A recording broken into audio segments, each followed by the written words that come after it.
Assalamualaikum warahmatullahi wabarakatuh. Perkenalkan kami dari kelompok 3 akan mempresentasikan mengenai analisis pengaruh pupuk kandang berbahan feses sapi terhadap pertumbuhan tinggi tanaman rumput gajah mini dengan menggunakan uji perbandingan nilai tengah. Adapun anggota kelompok 3 yaitu Divana Maharani, Husnul Hidayat, Muhammad Afdal, Muhammad Fadel, Naila, dan Putri Olivia Sinurat.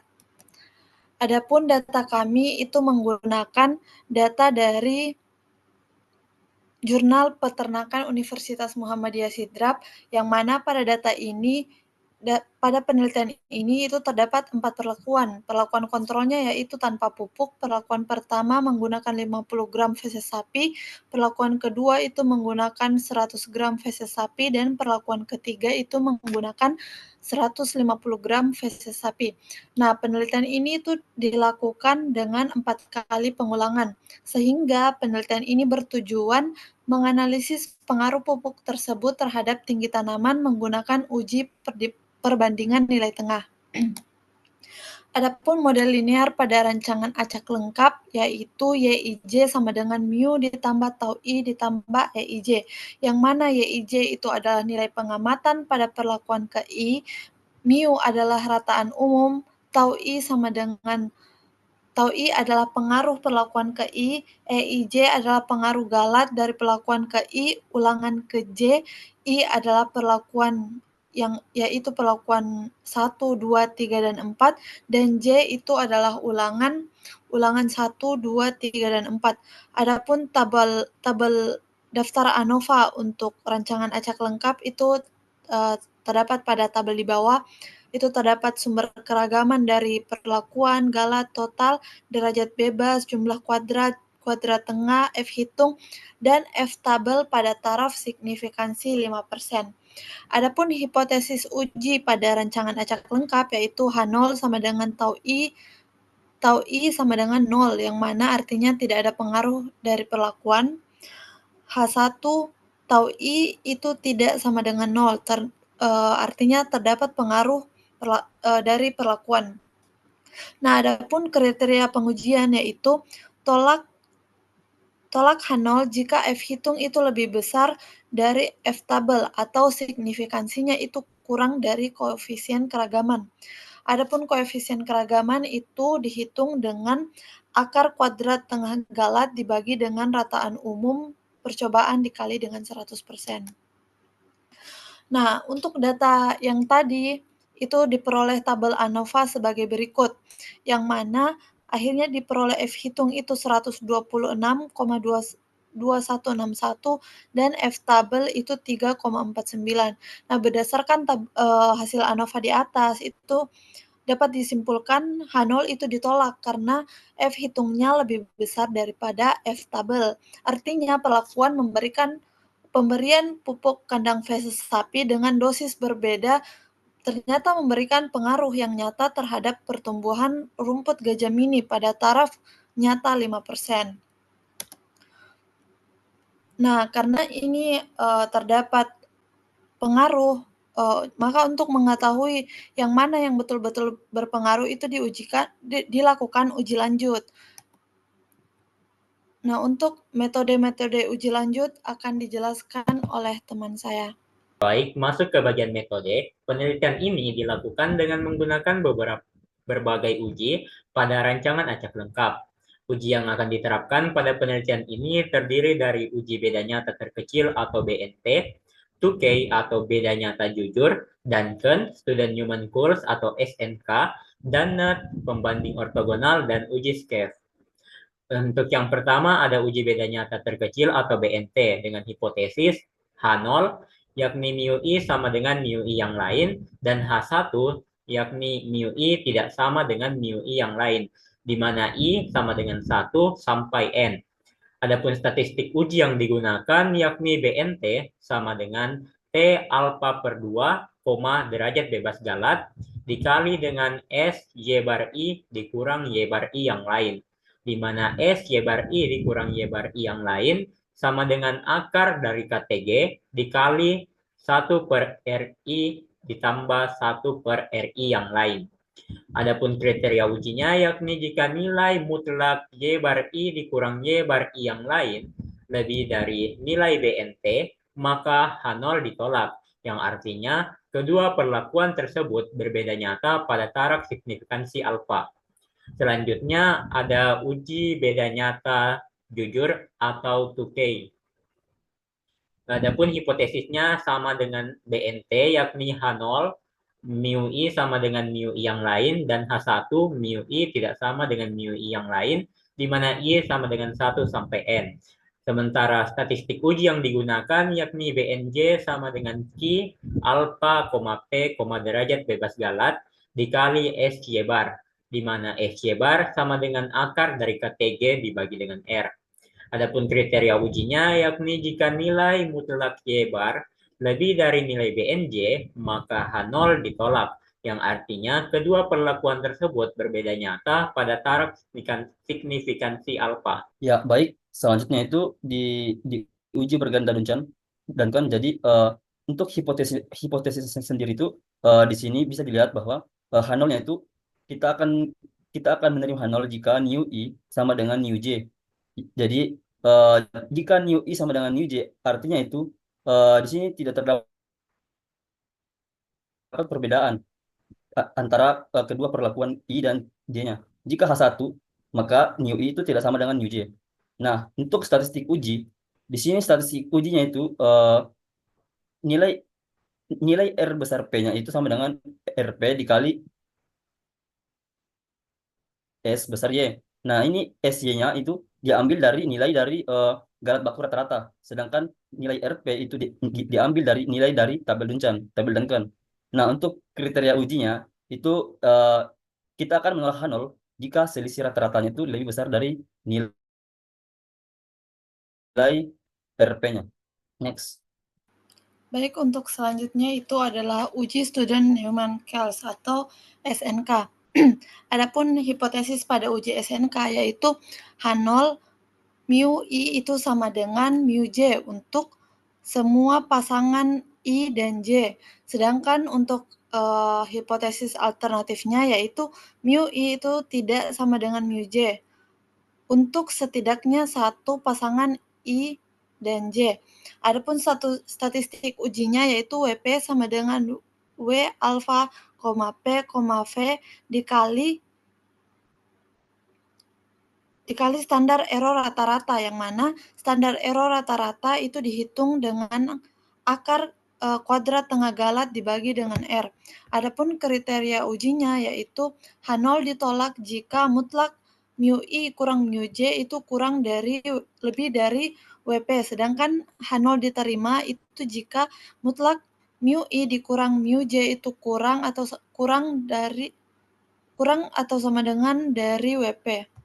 Baik, berikutnya itu adalah uji Danat. Hipotesisnya H0 itu nu I sama dengan nu C dan H1-nya nu I tidak sama dengan nu C, di mana nu C adalah rata-rata kelompok dan kontrol.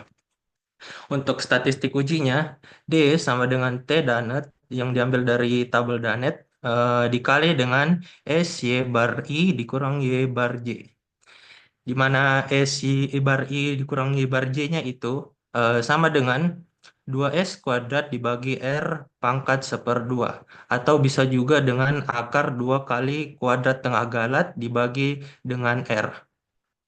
Untuk kriteria ujinya, jika X bar I dikurang X bar J, jika nilainya lebih dari nilai D, maka H0 ditolak, yang artinya terdapat perbedaan signifikan dengan nilai kontrol.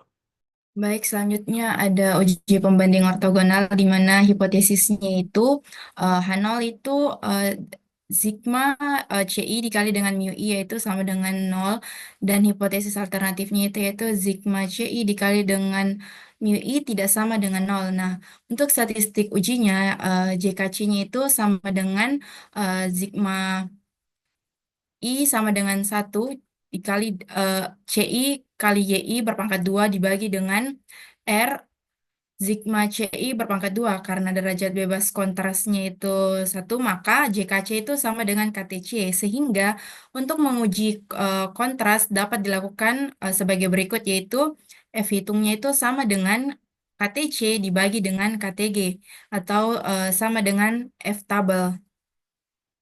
Itu FA koma DB1 itu sama dengan 1 dan DB2 itu sama dengan DB galat.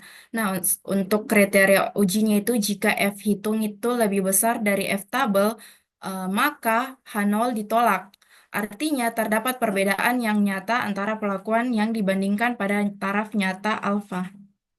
Baik, selanjutnya uji SCAF. Jadi adapun hipotesis dari uji ini, di mana H0 itu adalah mu I sama dengan mu J, H1-nya itu mu I tidak sama dengan mu J. Kemudian untuk statistik ujinya, untuk mencari nilai SCAF itu kita harus tahu dulu nilai F-nya, di mana nilai F ini dapat dilihat yaitu akar kuadrat dari FT F alfa FT FE, di mana FT dan FE ini merupakan derajat bebas dari perlakuan dan galat pada kasus yang diamati. Kemudian F ini merupakan nilai yang diambil dari F tabel dengan taraf signifikansi alfa. Kemudian diketahui juga nilai galatnya dengan rumus SQ sama dengan S kuadrat dikali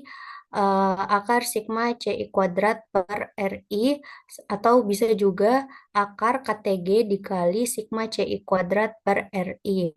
Kemudian sehingga nilai SCAF-nya itu bisa kita peroleh dengan mengalihkan nilai V-nya tadi dengan nilai galat, yaitu S sama dengan V kali SQ. Kemudian untuk kriteria ujinya, jika QI itu lebih besar daripada S, maka H0-nya ditolak, yang artinya terdapat perbedaan yang signifikan antar jenis perlakuan. Baik, kita masuk ke hasil penelitian menggunakan uji perbandingan nilai tengah. Untuk yang pertama ada uji beda nyata terkecil atau BNT. Karena ANOVA menunjukkan perbedaan nyata, kita lakukan uji lanjut dengan uji pemisahan rata-rata dengan menggunakan metode beda nyata terkecil atau BNT, atau disebut juga uji least significant difference atau LSD. Pertama, kita akan menentukan rataan tiap perlakuan. Langkah pertama, kita hitung galat baku dengan rumus SBNT sama dengan akar 2 kali KTG dibagi R, di mana didapatkan hasil yakni akar 2 dikali nilai kuadrat dengan galatnya yaitu 0,909 dibagi dengan R yakni 4, maka SBNT sama dengan 0,674. Yang kedua, kita tentukan nilai T tabel dengan alfa per 2 di koma derajat bebas galat dari tabel T student, sehingga didapatkan hasil yakni 2,179. Langkah ketiga yakni kita menghitung nilai BNT dengan rumus yakni T tabel dikali dengan SBNT, sehingga didapatkan 2,179 dikali 0,674 sama dengan 1,469.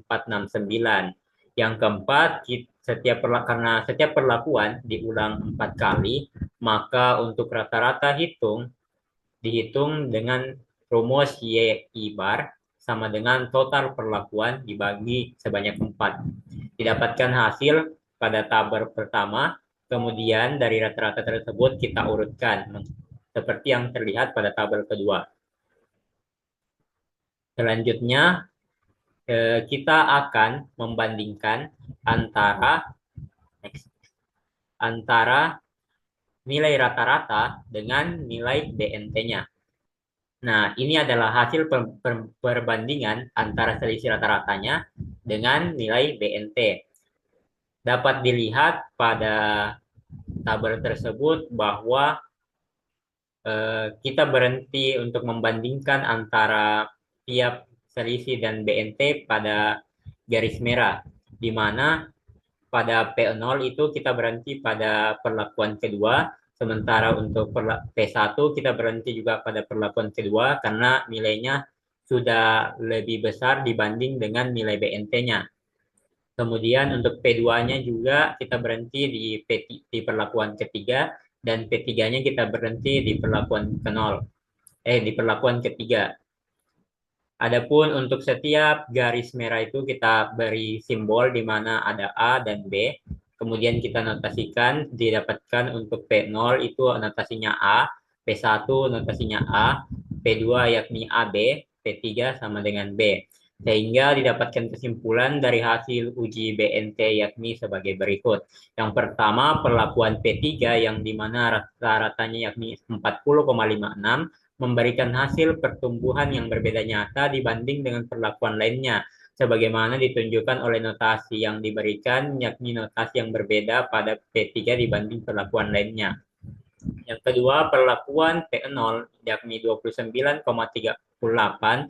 P1 29,93, dan P2 36,26, tidak menunjukkan perbedaan nyata karena memiliki notasi yang sama, yakni notasi A, yang berarti bahwa pemberian pupuk kandang feses sapi dalam jumlah kecil belum memberikan dampak signifikan terhadap pertumbuhan rumput jajan ini. Yang ketiga, peningkatan dosis pupuk kandang feses sapi hingga 150 gram per polybag, yakni perlakuan ketiga, berkontribusi pada pertumbuhan yang lebih tinggi secara signifikan dibanding perlakuan lainnya. Dan yang keempat, yakni secara umum hasil uji BNT menunjukkan bahwa hanya P3 yang memiliki perbedaan nyata dalam peningkatan tinggi tanaman, sementara perlakuan lainnya memiliki kecenderungan hasil yang tidak berbeda nyata satu sama lain. Baik, selanjutnya kita masuk ke uji yang kedua, yakni uji 2K. Di sini langkah-langkahnya hampir sama dengan uji BNT. Pertama, kita akan menentukan rataan tiap perlakuan. Pertama itu kita hitung galat bakunya dengan rumus SY sama dengan akar KTG per R, di mana KTG-nya adalah 0,909 dan R-nya adalah 4. Didapatkan hasil 0,476.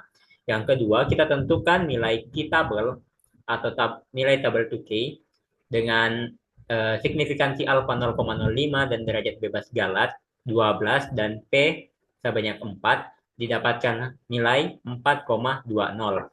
Yang ketiga, kita hitung nilai BNJ-nya dengan rumus theta, ralat di slide harusnya K-tabel, dengan rumus K-tabel dikali SY, sehingga didapatkan 4,20 dikali 0,476, sehingga didapatkan hasil 1,999. Yang keempat, yakni setiap perlakuan yang berjumlah 4 itu kita tentukan rata-ratanya dengan rumus Y bar sama dengan total perlakuan dibagi 4, kemudian dari rata-rata tersebut kita urutkan dari yang terkecil hingga yang terbesar, sehingga didapatkan hasil seperti pada tabel di bawah. Kemudian kita akan melakukan perbandingan antara selisih rata-rata dengan nilai BNJ-nya. Hasil pada penelitian uji BNJ ini hampir sama atau sama dengan uji BNT karena nilainya itu termasuk kecil, sehingga didapatkan hasil seperti pada tabel dengan notasi yang sama seperti pada uji BNT. Dan untuk kesimpulannya, karena hasil perbandingan selisih rata-ratanya sama dengan BNT, maka hasil untuk uji 2K juga sama dengan BNT. Ya, baik. Untuk di uji ketiga itu yaitu diuji dan kan.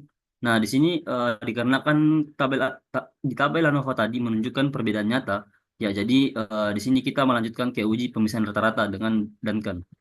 Nah, selanjutnya itu kita lakukan rataan untuk tiap perlakuannya. Jadi langkah pertama yang akan kita lakukan itu kita menghitung galat bakunya. Jadi rumus galat baku itu yaitu adalah akar dari KTG dibagi dengan R, di mana KTG-nya itu tadi didapatkan dari tabel ANOVA, yaitu 0,9,9 per 4. Nah, 4 itu didapat dari nilai R. Nah, R itu adalah perlakuan, yaitu 4. Jadi hasilnya adalah 0,476. Nah, setelah kita menghitung galat bakunya, itu kita akan menghitung rata-rata perlakuan. Nah, untuk menghitung rata-rata perlakuan itu, rumusnya adalah total perlakuan dibagi 4. Jadi secara bisa kita lihat di tabel di bawah ini. Jadi untuk perlakuan penol, untuk tiap perlakuan penol itu kita jumlahkan, hasilnya itu 117,52. Nah, itu nanti kita rata-ratakan. Nah, kan rata-rata itu dijumlahkan ya, dibagi 4. Nah, hasilnya 29,38. Nah, ini dilakukan untuk semua perlakuannya. Nah, bisa dilihat di tabel. Setelah itu, kita buat ranking. Kita peringkatkan dari peringkat 1 hingga peringkat 4. Nah, di sini untuk peringkatnya ini kebetulan saja ini sudah berurutan. Jadi mudah untuk saya kelompokkan.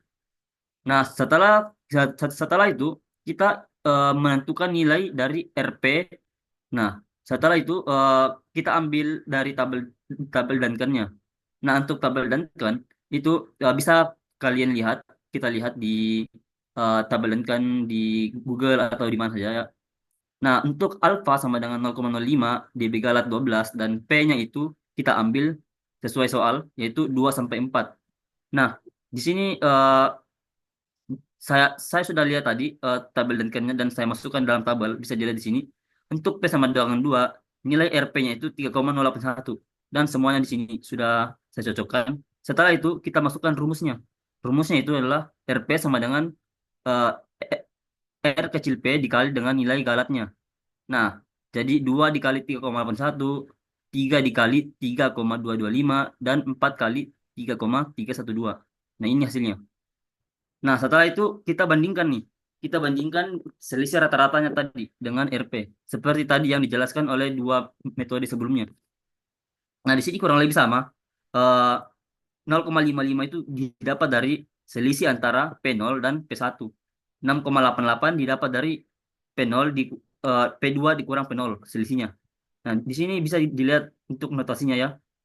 Kurang lebih sama. Nah, untuk kesimpulannya itu untuk P0 dan P1 itu tidak berbeda nyata. Yang artinya itu notasinya sama-sama A. Kenapa begitu? Karena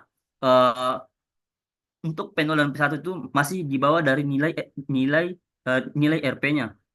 Jadi masih tidak signifikan. Kalau di P2 yaitu 36,26 itu masing-masing berbeda nyata antara P0 dan P1 yang notasi B.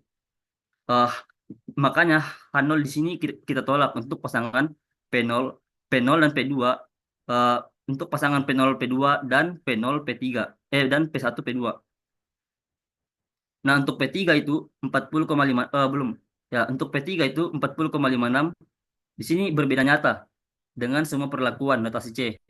Jadi di sini H0-nya kita tolak untuk semua pasangan yang melibatkan perlakuan P3.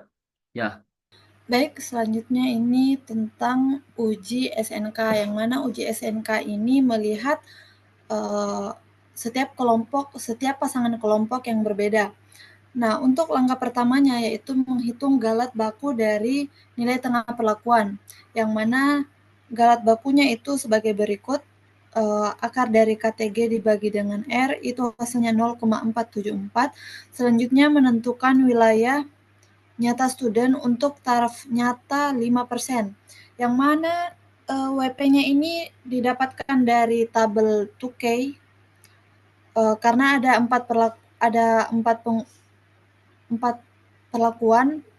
pengulangan, makanya ada 2, 3, 4. Ini sesuai dengan yang di tabel. Lalu untuk W besar P itu didapatkan dari nilai WP dikali dengan galat baku dari nilai tengah perlakuan, sehingga didapatkan nilai sebagai berikut. Selanjutnya yaitu membandingkan wilayah antar nilai tengah perlakuan dengan wilayah nyata terpendek yang sesuai.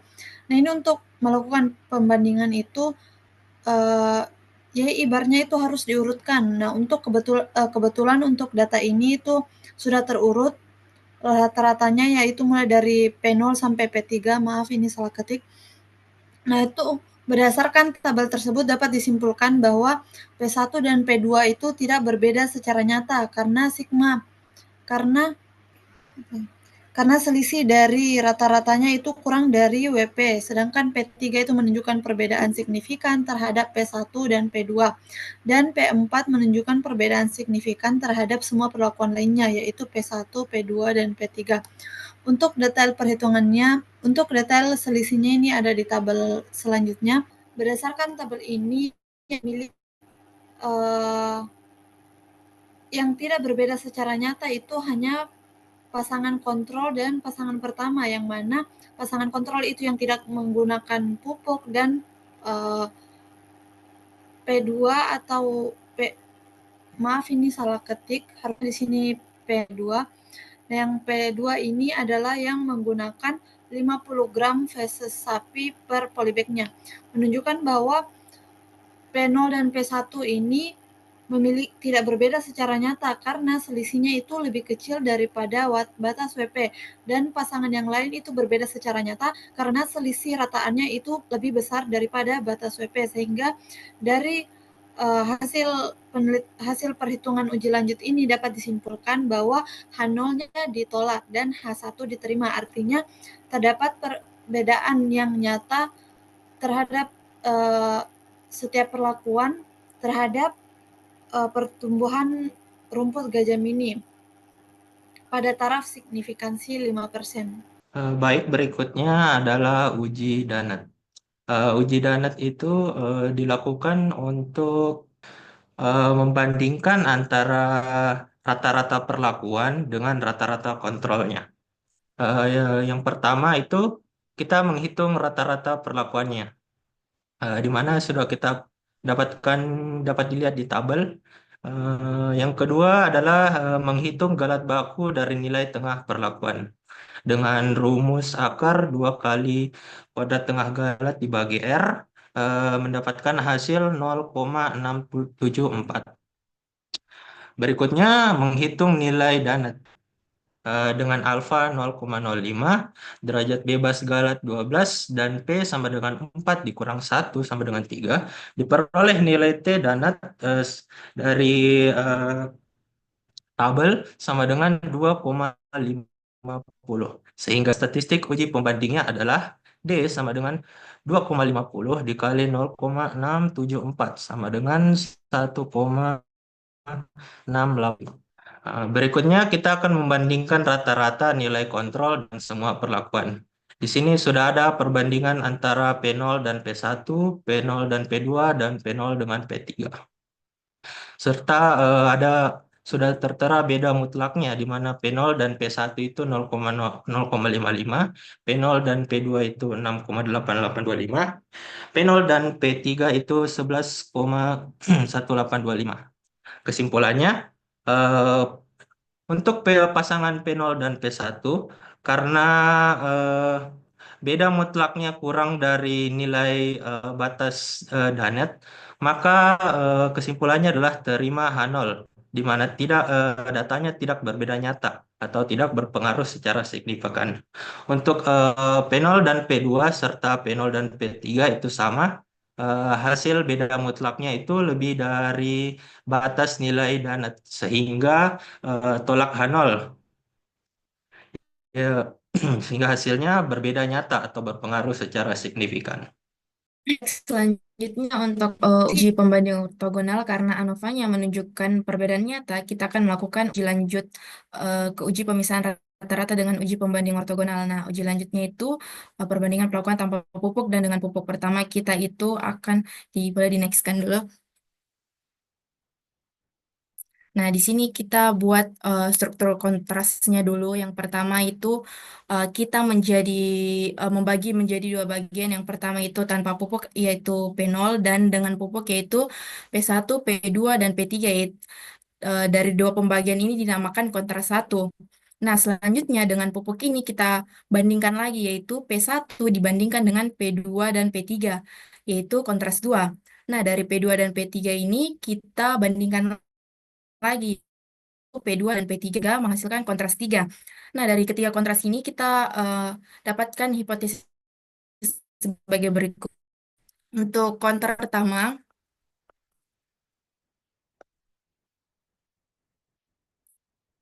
H0 itu sama dengan mu P0 sama dengan mu P1 ditambah dengan mu P2 ditambah dengan mu P3 dibagi dengan 3.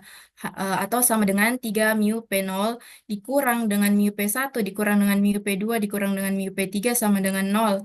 Untuk H1-nya itu sama dengan 3 mu P0 dikurang 3 mu P1 dikurang 3 mu P2 kurang mu P3 tidak sama dengan 0. Nah, untuk kontras 2 itu H0-nya itu langsung saja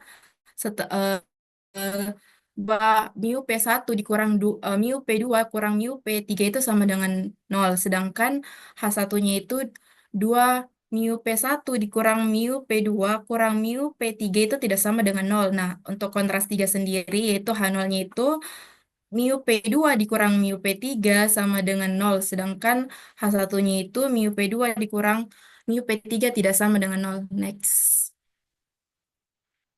Nah, kita dapatkan tabel kontras sebagai berikut. Karena kita mau bobot total kontrasnya ini sama dengan 0, makanya untuk perbandingan 1, P0-nya itu bobot nilainya itu 3. Sedangkan selebihnya P1, P2, dan P3-nya itu bernilai -1, sehingga kalau dijumlahkan menghasilkan nilai 0. Nah, untuk perbandingan kedua yaitu P1 dibandingkan P2 dan P3, eh, karena di sini P0 tidak ada, maka berarti nilainya 0. Nah, untuk P1 dia itu bernilai 2, dan P2 dan P3 itu bernilai -1. Untuk perbandingan ketiga, yaitu P2 dan P3, karena nilai P0 dan P1 itu di sini tidak dibandingkan, maka nilainya 0. Maka nilai P2 itu, nilai bobotnya itu 1, sedangkan P3 itu -1. Nah, setelah itu kita mendapatkan nilai uji kontras nilai bobot tadi, kita akan melakukan perhitungan uji kontras. Nah, untuk kontras pertama dengan rumus jika C1 itu sama dengan sigma CI kali YI berpangkat 2 dibagi dengan R sigma CI berpangkat 2. Nah, dimasukkanlah nilai sebagai berikut dari bobot-bobot tersebut sehingga JK1 menghasilkan nilai 115,506. Untuk kontras 2 sama juga rumusnya, dan kita menghasilkan nilai jika C2 itu sama dengan 191,874. Nah, untuk kontras 3 nilainya itu jika C3 itu sama dengan 36,98. Next. Nah, dapatkan tabel sidik ragam sebagai berikut, di mana F hitung sumber keragaman yaitu perlakuan JKC1, JKC2, JKC3 galat dan total dengan DB derajat bebas sebagai berikut, JK, KT, dan F hitung, dan didapatkan nilai F tabel dengan signifikansi 0,05 dengan DB1 itu 1, DB2 itu 12, yaitu 4,75. Maka dapat disimpulkan, next, karena semua F hitung lebih besar daripada F tabel dapat dilihat di tabel sebelumnya, maka hipotesis 0 atau H0 itu ditolak. Ini menunjukkan bahwa ada perbedaan nyata antara perlakuan yang diuji pada taraf signifikansi 5%. Artinya, perlakuan pupuk kandang feses sapi dengan dosis berbeda itu memberikan pengaruh yang signifikan terhadap tinggi tanaman rumput gajah mini. Jadi semakin tinggi dosis pupuk kandang feses sapi yang diberikan, maka semakin besar pula pengaruhnya terhadap pertumbuhan tanaman. Baik, jadi selanjutnya kita melangkah ke uji SCAF. Jadi yang pertama itu kita menentukan nilai kritisnya untuk menjadi pembanding. Nah, diketahui di tabel sebelumnya itu derajat bebas perlakuannya 3, kemudian derajat bebas galatnya 12, serta F tabel yang ditemukan itu 3,49. Sehingga ketika dimasukkan ke rumus untuk mencari nilai V, itu kita mendapatkan nilai V itu sebesar 3,2356. Kemudian setelah kita mendapatkan nilai V-nya, itu kita bisa langsung melakukan uji kontras untuk membandingkan perlakuan satu dengan perlakuan lainnya. Nah, yang pertama itu kita bandingkan perlakuan tanpa pupuk dengan perlakuan 1, perlakuan 2, dan perlakuan 3, di mana hipotesis satunya itu Q1-nya sama dengan 3 kali mu perlakuan 0 kurang mu perlakuan 1 kurang mu perlakuan 2 kurang mu perlakuan 3 sama dengan 0. Kemudian hipotesis alternatifnya itu ketika hasil Q1-nya ini tidak sama dengan 0. Nah, selanjutnya kita melakukan mencari nilai galatnya tadi. Nah, kemudian ditemukan nilai galatnya itu adalah 1,651768. Nah, setelah menemukan nilai galatnya, itu kita bisa langsung mencari nilai skefnya, yaitu dengan mengalihkan nilai V tadi dengan nilai galat, sehingga diperoleh nilai skefnya itu 5,34461. Nah, selanjutnya kita masukkan ke rumus Q1-nya, yaitu dengan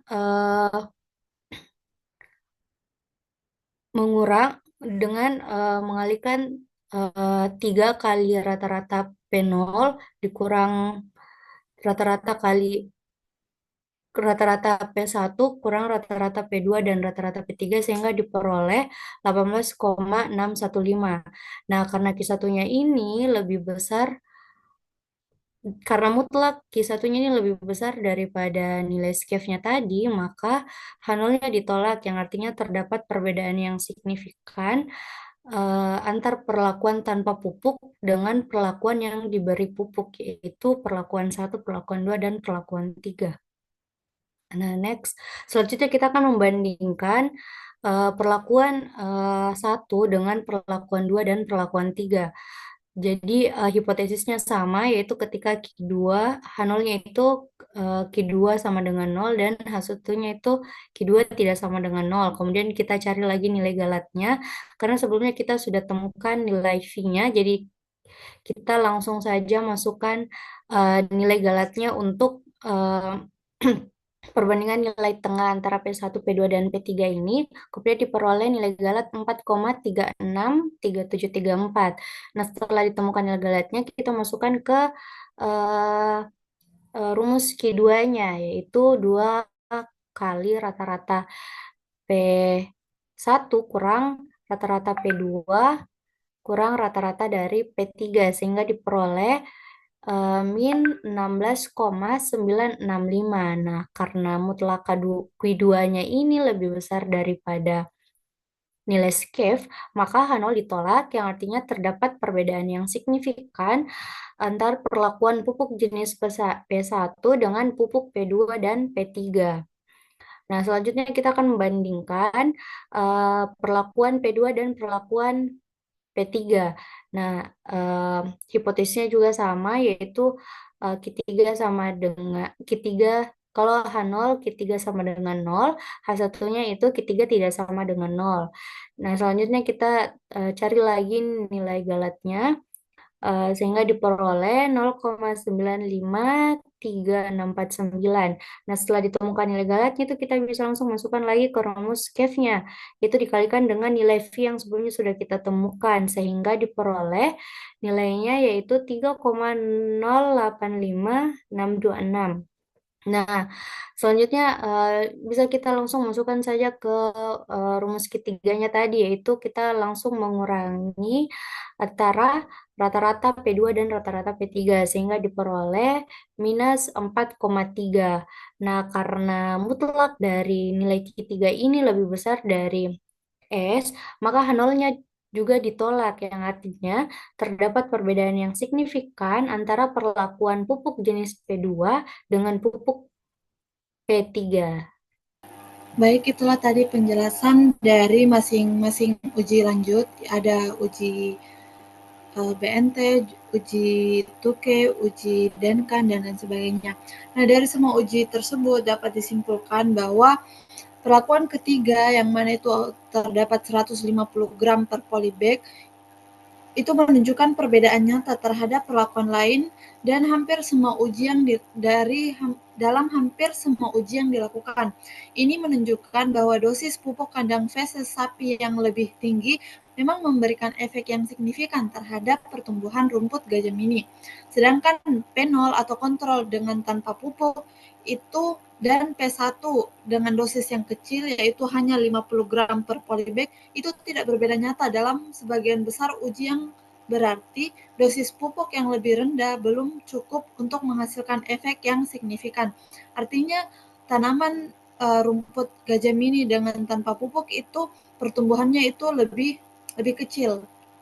Dan P2 dosis menengah yaitu 100 gram per polybag itu kadang berbeda nyata dibanding P0 dan P1 seperti pada uji Duncan dan uji Danet. Tetapi tidak selalu dalam uji lain seperti uji BNT dan uji BNJ. Ini menunjukkan bahwa pengaruhnya mulai terasa tetapi belum cukup kuat untuk selalu signifikan. Nah, perbedaan hasil antar uji disebabkan oleh sensitivitas masing-masing metode. Uji Duncan dan SNK misalnya lebih sensitif dalam mendeteksi perbedaan antar kelompok dibandingkan uji BNJ dan BNT. Sedangkan uji ortogonal dan SCAFE menunjukkan bahwa ada pengaruh dosis pupuk terhadap pertumbuhan tanaman secara keseluruhan dengan dosis yang lebih tinggi memberikan hasil yang lebih baik. Itulah dia presentasi dari kelompok kami. Cukup sekian dan terima kasih. Assalamualaikum warahmatullahi wabarakatuh.